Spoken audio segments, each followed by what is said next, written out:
क्रिया क्या होता है? तो जिस शब्द से, क्रिया एक शब्द होता है, ठीक है। तो कैसा शब्द? जिस शब्द से काम करने का बोध हो, कोई ना कोई काम को प्रदर्शित करने वाला शब्द क्या होता है? क्रिया होता है।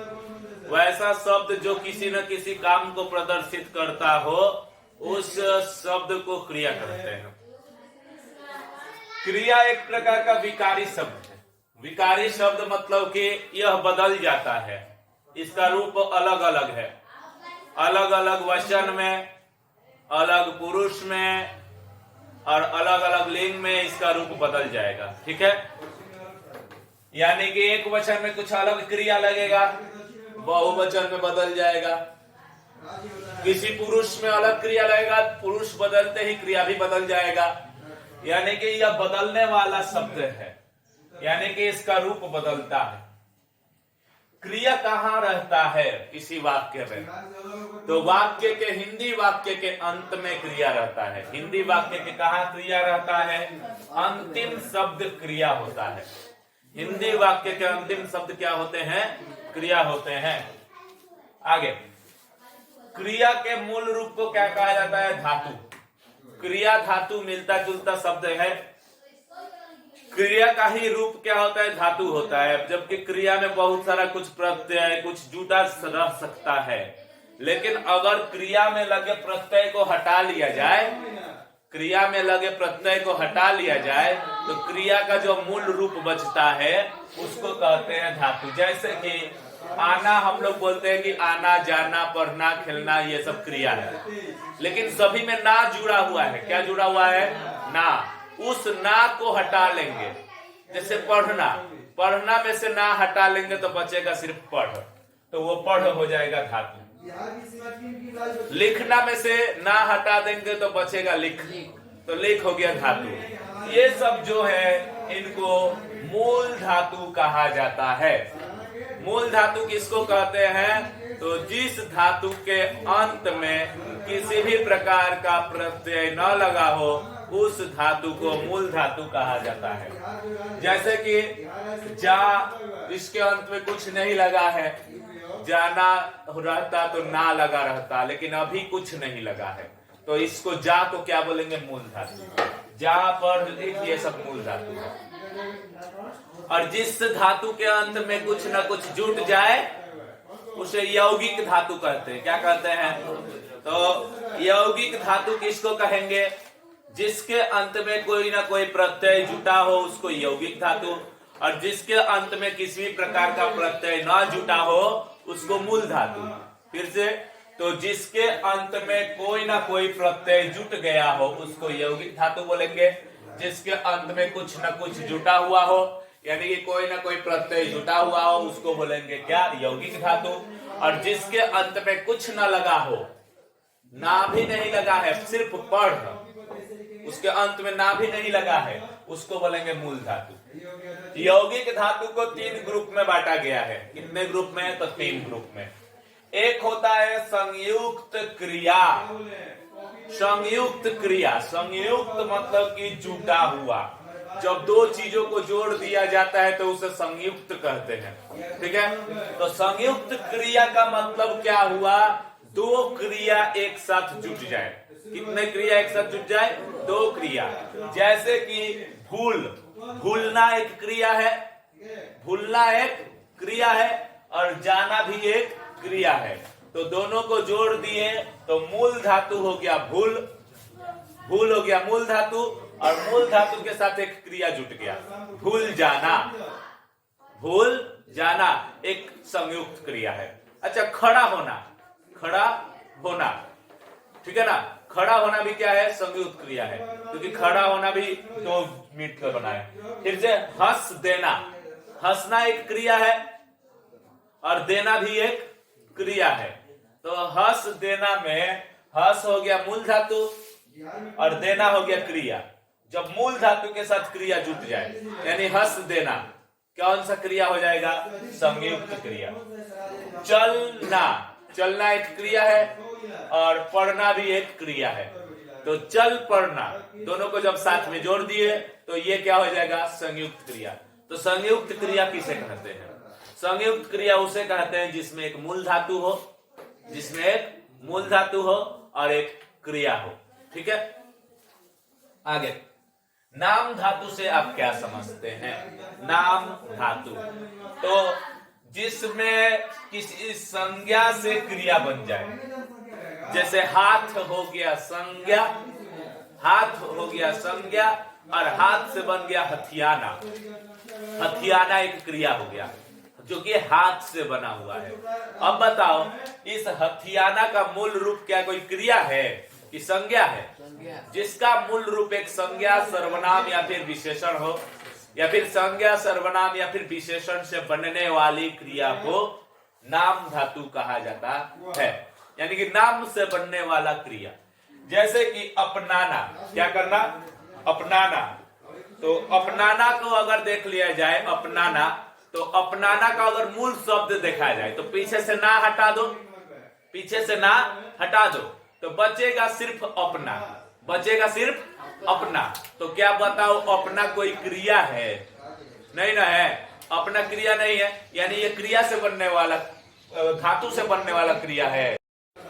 अपनाना क्या हो जाएगा? नाम से बनने वाला क्रिया। ठीक है ना, क्योंकि इसमें से अगर ना पीछे से हटा लिया जाए, पीछे से ना हटा लिया जाए तो कोई धातु नहीं बनता है, अपना बनता है। अपना कोई धातु नहीं है। इस प्रकार से अगर कोई संज्ञा से बनने वाला क्रिया हो तो उसे नाम धातु बोलेंगे। और लास्ट में बचता है 3 गो, क्या क्या? सकर्मक, अकर्मक और प्रेरणा अर्थक।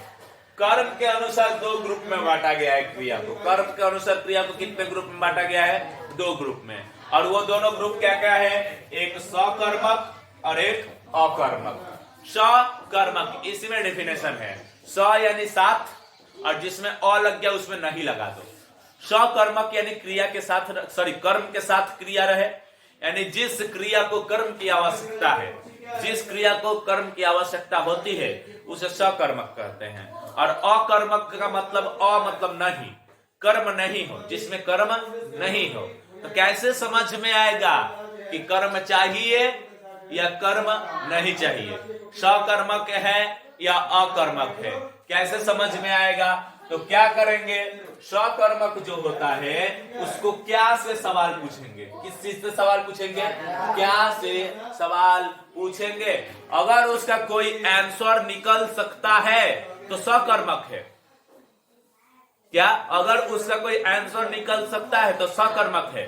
अगर क्या से सवाल पूछने पर तुम्हारा जवाब नहीं मिल पाएगा तो अकर्मक है। जैसे कि खाना, खाते हो, मान लो हम पूछ दिए क्या खाते हो, तो आंसर निकलेगा या नहीं निकलेगा? निकलेगा ना। क्या चीज खाते हो बता सकते हो ना। जब क्या से सवाल पूछेंगे तो तुम्हारा आंसर निकले एक संज्ञा के रूप में, तो वो हो जाएगा सकर्मक, यानी खाते हो क्या हो जाएगा? सकर्मक क्रिया। लेकिन जाते हो और क्या से सवाल पूछो, क्या जाते हो, कोई आंसर निकलेगा? नहीं निकलेगा। दूसरा कुछ पूछेगा तो आंसर आ जाएगा, कहां जाते हो इसका आंसर आ जाएगा। लेकिन क्या से सवाल पूछने पर जाते हो का कोई आंसर आएगा? नहीं आएगा। क्या जाते हो, ठीक है ना, इसका कोई आंसर नहीं आएगा। इसका आंसर में हम लोग कोई संज्ञा नहीं बता सकते हैं। तो जाते हो क्या हो जाएगा? जाते हो क्या हो जाएगा? अकर्मक। तो सकर्मक किसको बोलेंगे? जिसमें कर्म की आवश्यकता हो, क्या से सवाल पूछने पर जिसका जवाब मिल जाता हो उसे सकर्मक कहते हैं। और जिस धातु को क्या से सवाल पूछने पर कोई जवाब नहीं मिलता हो उसे अकर्मक कहते हैं। जैसे कि पढ़ना, पढ़ना से हो जाएगा। अगर पढ़ना सकर्मक है या अकर्मक है जानने के लिए क्या से सवाल पूछो, क्या पढ़ते हो, तुम क्या पढ़ते हो, तो इसका जवाब आएगा ना। या तो किताब पढ़ते हो बोलोगे, या फिर न्यूज पेपर पढ़ते हैं, या फिर बोलोगे कि कहानी पढ़ते हैं, या फिर बोलोगे भूगोल पढ़ते हैं, इतिहास पढ़ते हैं। कुछ ना कुछ जवाब मिल जाएगा। लेकिन अगर हम रोना से सवाल पूछ दे, तुम क्या रोते हो, तुम क्या रोते हो, तो इसका आंसर नहीं आएगा। ठीक है ना। ये आंसू बोल रहे हो ना, इसका जवाब क्या होता है पता है? जब ऐसे पूछोगे तुम रोते हो तो तुम्हारे आंखों से क्या निकलता है, तो निकलना हो जाएगा क्या? निकलता, तो आंसर हो जाएगा आंसू। तो उस टाइम तुम लोग क्या बोलोगे कि निकलना। हम क्या पूछे थे सवाल कि क्या निकलता है, तो अब तुम आंसर दोगे आंसू। तो निकलना सकर्मक होगा, रोना सकर्मक नहीं है। रोने का कोई कर्म नहीं होता है, रोने का कोई कर्म नहीं होता है, लेकिन निकलने का कर्म होता है। जैसे कि क्या निकलता है? आंसू निकलता है, गंगा नदी निकलती है, चाहे कुछ और निकलता है। गिरता है का भी हो जाएगा।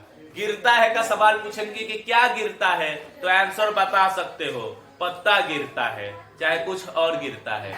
यानी कि सकर्मक और अकर्मक में डिफरेंस क्या है कि क्या से सवाल पूछेंगे, अगर उसका जवाब आएगा तो सकर्मक है और वही उसका कर्म होगा। अगर क्या से सवाल पूछने पर कोई जवाब नहीं आता है तो वो अकर्मक क्रिया होती है। सकर्मक क्रिया, अकर्मक क्रिया खत्म हुआ। और हाँ, सकर्मक अकर्मक का कुछ ऐसे क्रिया होते हैं जो कि सकर्मक भी होते हैं और उसको अकर्मक भी बनाया जा सकता है। कुछ ऐसे क्रिया होते हैं जिसको सकर्मक भी बनाया जा सकता है, अकर्मक में भी बनाया जा सकता है। जैसे डूबना, क्या चीज? डूब से ध्यान से देखो, अगर सिर्फ ना जोड़ेंगे, क्या सिर्फ ना जोड़ेंगे तो वो अकर्मक होगा। जैसे डूब में सिर्फ ना जोड़ दो तो क्या बनेगा? डूबना। डूबना क्या है? तो अकर्मक है, लेकिन डुबाना हो जाएगा सकर्मक। तो कुछ ऐसे क्रिया होते हैं, जैसे कि जगना, इसमें सिर्फ ना जोड़े है ना, जग हो गया मूल धातु और इसमें सिर्फ ना जोड़ दिए तो जगना हो जाएगा अकर्मक। और इसमें अगर जगाना जोड़ देंगे, क्या आना जोड़ेंगे, तो जगाना बनेगा, जगाना हो जाएगा सकर्मक। ये रूल यहां पर लिखे हैं किसके लिए? तो कुछ ऐसे धातुएं होती है जिनका प्रयोग सकर्मक के रूप में भी होता है, अकर्मक के रूप में भी होता है। तो कैसे पहचानेंगे? जिसमें सिर्फ ना जोड़ेंगे वो हो जाएगा अकर्मक, और जिसमें सिर्फ आना जोड़ेंगे वो हो जाएगा सकर्मक। और एक चीज जोड़ा जाता है, वाना। क्या जोड़ा जाता है? वाना, जगवाना, पढ़वाना, ठीक है ना। तो यानी कि काम खुद से ना करना, किसी दूसरे से काम करवाना, जिसको पैसिव वॉइस बोलते हैं। क्या बोलते हैं? पैसिव वॉइस के अंत में जो क्रिया लगती है ना, हिंदी में जो पैसिव वॉइस होता है उसको प्रेरणार्थक क्रिया कहेंगे। अगर 4 ऑप्शन दिया रहेगा कि निम्नलिखित में से यह कौन सी क्रिया है, और अंडरलाइन किया रहेगा जगवाना को या फिर पढ़वाना को, वह राम से किताब पढ़वाता है, ऐसे रहेगा अगर, ठीक है ना। तो इस प्रकार का अगर वाना जोड़कर पूछा गया होगा तो उसको कौन सी क्रिया में टिक लगाना है? प्रेरणा अर्थक क्रिया।